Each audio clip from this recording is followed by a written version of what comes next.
Elinor, I'll start with you on this one because obviously when you're all in to film a kind of Christmas special episode, I'm interested. What's that day like on set? Does it differ to a kind of regular day? Because I know obviously you get kind of bigger viewing numbers for the Xmas special. So I wondered if that has any impact on the day, if you kind of all want to be on your kind of best form, and also how is it just pretending it's Christmas when it's kind of out of season?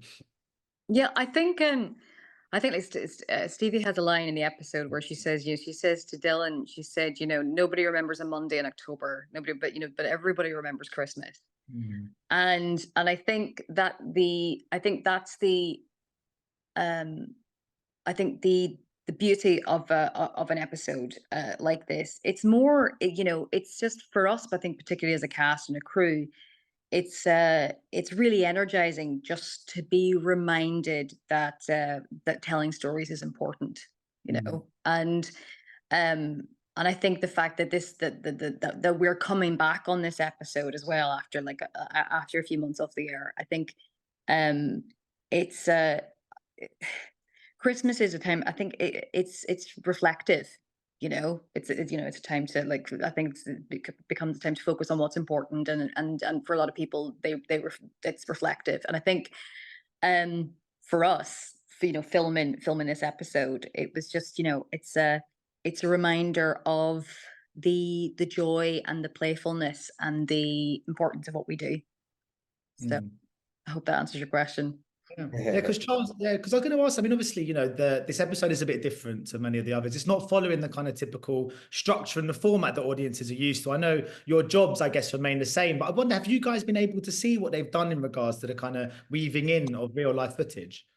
Yeah, we had the pleasure of watching the ep, to be fair, and obviously not fully the the final edit, but we watched it a pretty good cut, and yeah, it was powerful, man. It was so good. It was so good. It was to have these real life accounts intersplice with the actual dramatics story, really just gave it was, I just added more to the impact and the message that we were trying to convey with this, and to hear those accounts, man, it just, even I welled up, you know what I mean?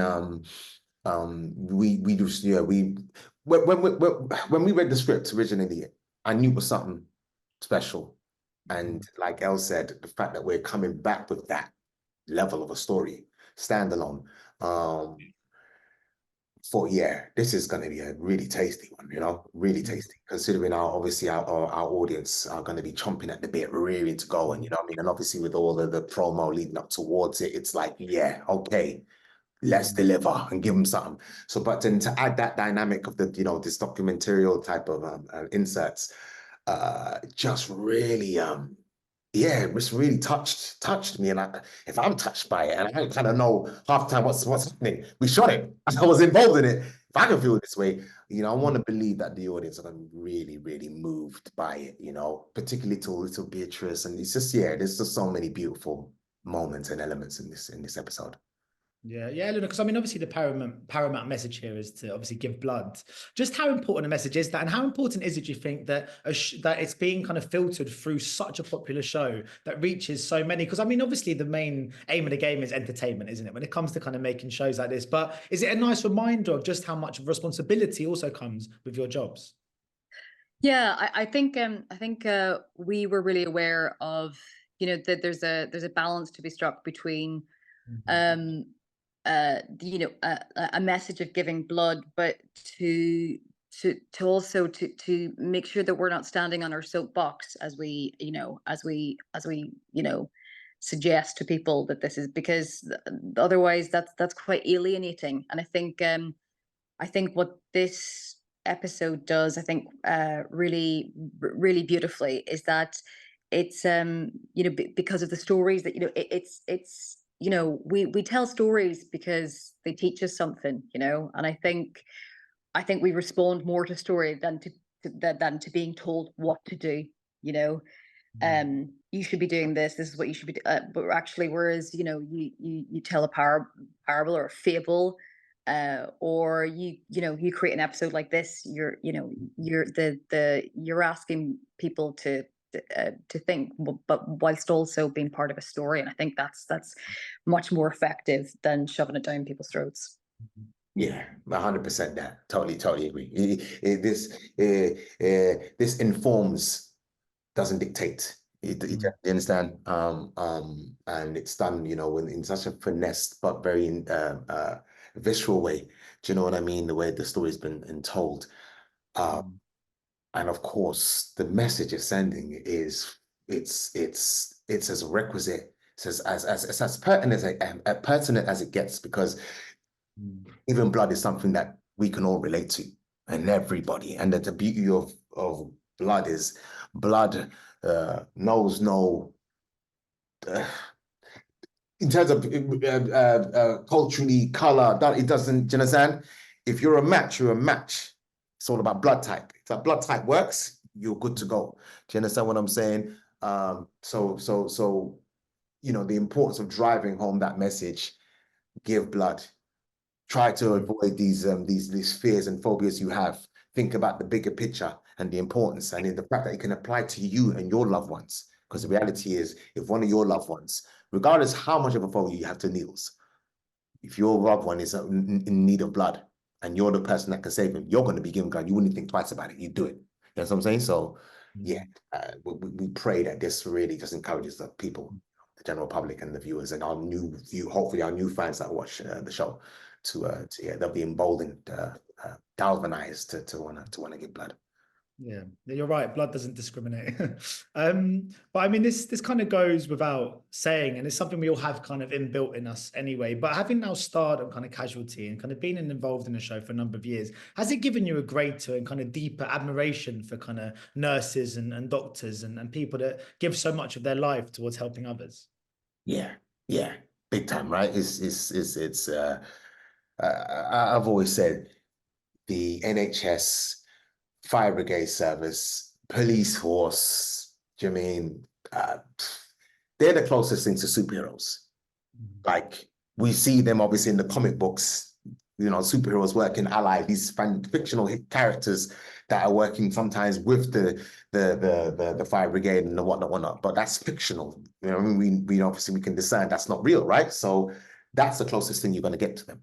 So you see, to work on the inside and see what it is they do, you know, allied with some of the research, and I've been to the hospitals and I've watched some of these operations and I've seen how these guys work. Absolutely, man. It's an incredible job. Incredible. And they're like magicians in some ways. What they're able to do with the human body, the understanding of it on a cellular level is breathtaking. It's breathtaking. And we owe them our lives. We've all needed and depended on the NHS or medical treatment at some point in our lives, or a loved one has at some point in their lives. Do you understand what I'm saying to you? So we're very blessed to have the NHS. Very, very blessed to have this, you know, societal, you know, free healthcare that we know many countries covered. They've people fly from, they'll try and come and, I mean, migrate and live here if they could, solely for healthcare. They'll do it. So yeah, I have a very high level of respect for them. I just got time for, I think I just got a couple quick more questions, but I was going to ask Elinor, I'll come to you sort of next, but because the theme tune to this always is so nostalgic, right? It makes me feel quite funny, because when I was little, when I was sort of a young kid, when Casualty started, I had to go to bed. So now when I hear the sound of the theme tune, I get this really overwhelming feeling that it's bedtime. I just wonder, have you got any kind of iconic and kind of memorable theme tunes from kind of TV shows that elicit quite a nostalgic reaction from you? I suppose that's for both of you. Oh, that's a really good one. I like remember kind of watching old episodes of Columbo and Petrocelli and Kojak, and like those kind of oh, what's the other one I kind of like really like? I kind of grew up on American TV. Like, it was like that's what we watched, and Yeah, that even things like Knots Landing and Dallas, you know what I mean? That those were all kind of like theme tunes that were really synonymous with growing up. And and then the Antiques Roadshow one, which was like, oh my God, I gotta go to school tomorrow, I'm gonna be sick. But yeah, they do, like they take you right back, like they hook you in, they take you right back. And I was saying to, even like I was saying this earlier, that our theme for this episode is Fairy Tale in New York. You know, that I know that they work to get the rights for Fairy Tale in New York, and there's something about that particular song that is incredibly beautiful and funny and dark. And I think that's what we have in this episode. We have something incredibly beautiful and funny and dark. And yeah, and I think I think it's a perfect soundtrack for this episode. Two songs come to mind, two themed songs.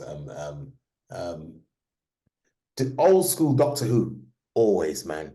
That was some of the most unique sounds they'd created for that. You know what I mean? That theme song was just crazy. And just every time. And all I remember is there was this character in there. I don't know if it's in the new one. This character called Stavros, and his head looked like a turd. I'll never forget this bizarre looking face. It was the most bizarre looking thing. I'm sure his name was Stavros, but I just remember as a kid. I think he was played by Julian Bleach or something like that. Yeah, I think I know. Remember that character, yeah? Stavros, and I guess weird kind of talk that, but the head was like a mount of fecal matter. It was the most bizarre thing. And then the other one that comes to mind is Tales of the Unexpected. I always remember Tales of the Unexpected. Man, that was like the most bizarre, you know, it was almost like our version of Twilight Zone in some ways, I guess. It was just weird, arcane type of these stories. But I just remember that, yeah, this Technicolor type of, intro, sort of like, you know what I mean, video piece that, would introduce the episode. And I was like, man, I just remember that as a kid. I had to be about 8, 9 maybe. Yeah, so those are the ones that stand. There's loads of them, of course, Knight Rider and the like 18, of course. But yeah, to be specific, like those that know type of theme songs. Yeah, Tales of the Unexpected. Sounds like Stavros got an injury, would take him into Casualty, to be honest. I wouldn't dream. I'll tell you that. That's all I've got time for, my friend. I could have spoken to you guys for ages, but thank you so much for chatting. Thanks, Stefan. Wicked, Stefan, man. Thank you, man. Nice one, bro. Thank you, dude. Might catch you in West, isn't it? Yeah. Ladies and gentlemen, you're watching Hey You Guys! Hey, you guys! Hey You Guys! Hey, that's what they all say. Hey, you